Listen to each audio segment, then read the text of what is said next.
सभी के लिए सुप्रभात, गुड मॉर्निंग, नमस्कार। मित्रों, आज हम जानने वाले हैं यहाँ पर रीट लेवल सेकंड गणित विज्ञान और संस्कृत की काउंसलिंग कब होगी। आपको पता है कि लगभग सभी विषयों का रिजल्ट आ चुका है और जिला आवंटन भी सबका हो चुका है लगभग, ठीक है। और पूरा का पूरा शेड्यूल यदि देखें तो लगभग 7 तारीख तक आपके सबके कार्य हो जाएंगे। ऐसा अभी तक जो शेड्यूल आया है उसके अकॉर्डिंग ऐसा लग रहा है कि आपकी सबकी काउंसलिंग 7 तारीख तक हो जाएगी और आचार संहिता की पूरी संभावना 7 तारीख तक लग रही है। 7 तारीख तक आचार संहिता लग जाएगी, यानी 7 तारीख को भी आचार संहिता आपकी लग सकती है। पूरी संभावना अभी जो जानकारी आ रही है उसके अकॉर्डिंग लग रहा है कि 7 तारीख को या 7 के बाद में कभी भी या 7 तारीख को फिक्स आचार संहिता आपकी लग जाएगी।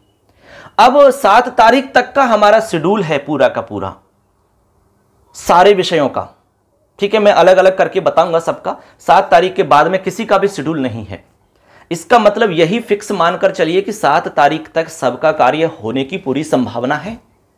और वैसे यह भी देखा जाता है कि भाई रनिंग वाला जो काम होता है, जो लगातार चल रहा है आचार संहिता से पहले, वो आचार संहिता में भी चल सकता है। नया काम नहीं हो ये हम जानते हैं, लेकिन जो रनिंग कार्य होता है वो तो चल सकता है। इसलिए आपकी ज्वाइनिंग वाली यदि बात है, यदि आचार संहिता से पहले मान लो आपकी काउंसलिंग हो जाती है, सारा काम हो गया, ज्वाइनिंग नहीं मिली है तो ज्वाइनिंग आपकी मिल सकती है। ऐसा बहुत बड़ा इशू नहीं है। गवर्नमेंट यदि चाहेगी तो सब कुछ हो जाएगा। वैसे कोशिश पूरी ये है कि पहले ही सारा काम आपका हो जाए, ठीक है। देखिए, तो मैं इसमें आपको जो 3 विषय हैं, इन 3 विषयों की काउंसलिंग कब होगी वो मैं आपको पूरा शेड्यूल बता रहा हूं। मैं पूरा का पूरा शेड्यूल जो बीकानेर से आया है हमारा आदेश, उसके आधार पर ही मैं आपको बता रहा हूं। सबसे पहले मित्रों, यहां पर जो 28 तारीख को जो कार्य हुआ है वो मैं आपको समझा देता हूं। इन विषयों को लेकर के क्या कार्य 28 तारीख को हुआ है, मैं एक एक तारीख के हिसाब से सब कुछ बताऊंगा। 28 तारीख को आवेदन पत्रों का आदान प्रदान, जैसा कि हमने पहले भी आपको बताया था। आवेदन पत्रों का आदान प्रदान कैसे आपको हमने पहले भी समझाया था। जैसे मान लो किसी कैंडिडेट को करौली जिला मिल गया और वो कैंडिडेट है आपका अलवर का, ध्यान रखना, अलवर का कैंडिडेट है जिसको जिला मिला है करौली।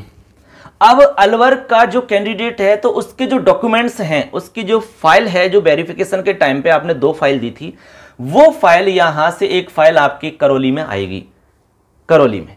और मान लो करौली के कैंडिडेट हैं जिनको अलवर जिला मिल गया तो करौली से उनकी फाइल अलवर जाएगी।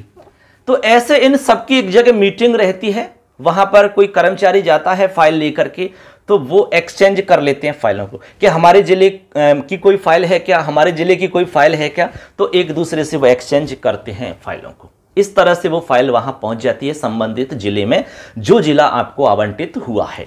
अब आपको मान लो नागौर मिल गया तो फिर आप रहने वाले मान लो जयपुर के हैं और जिला आपको नागौर मिला, तो आपकी जो फाइल है वो नागौर पहुंचेगी यार।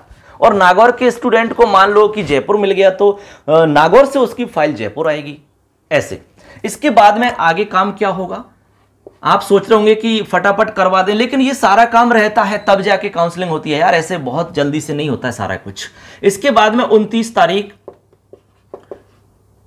और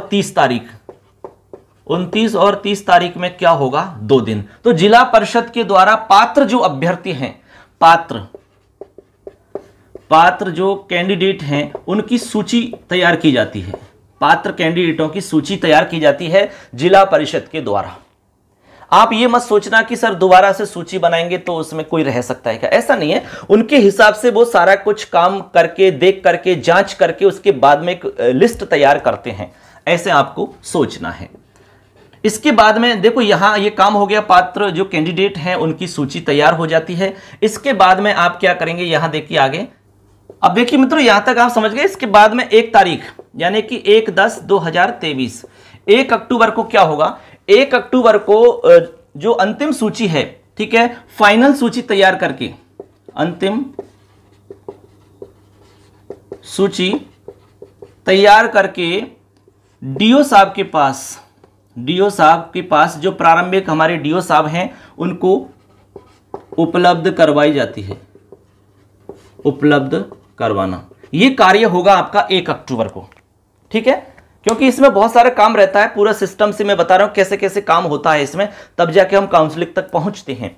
तो 1 तारीख को अंतिम सूची बना ली जाएगी आपकी, यहां से पूरी जानकारी ले ली जाएगी, कोई कमी तो नहीं है, सारी फाइल जांच होंगी, दोबारा से अच्छे से देखा जाएगा, डॉक्यूमेंट्स वगैरह की कोई कमी तो नहीं है। यदि कोई वास्तव में कमी है तो उसको फोन करके अवगत करवाया जाएगा कैंडिडेट को।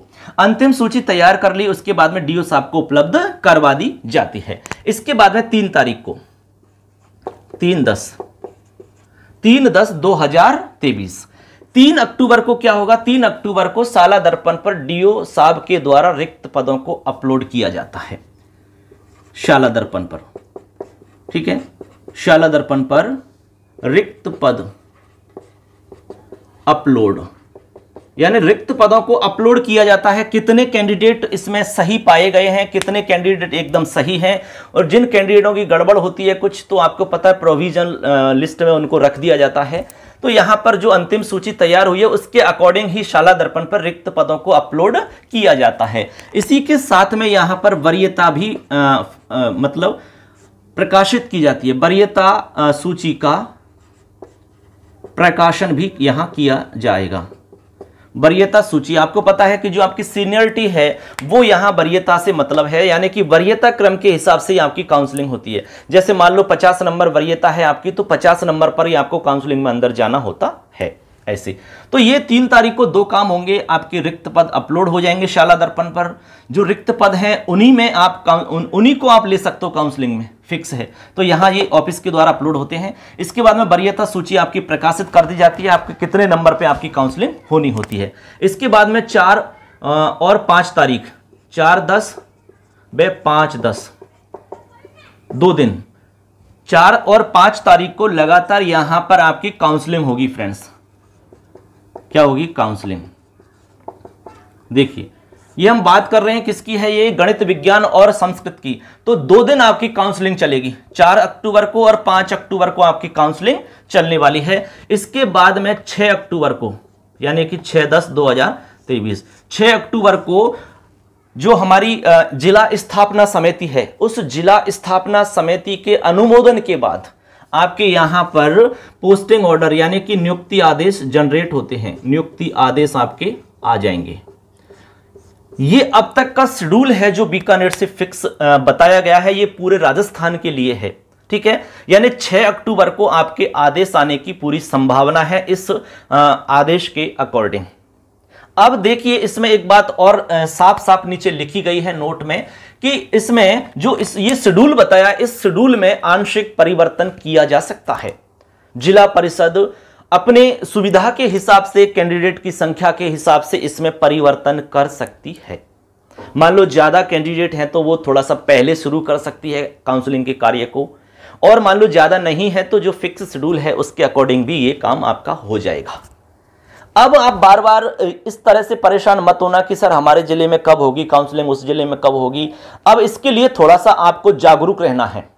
आपको आपके मोबाइल में जितने भी ग्रुप्स हैं उन ग्रुप्स को चेक करते रहना है, और अखबार आप नियमित देखते रहें।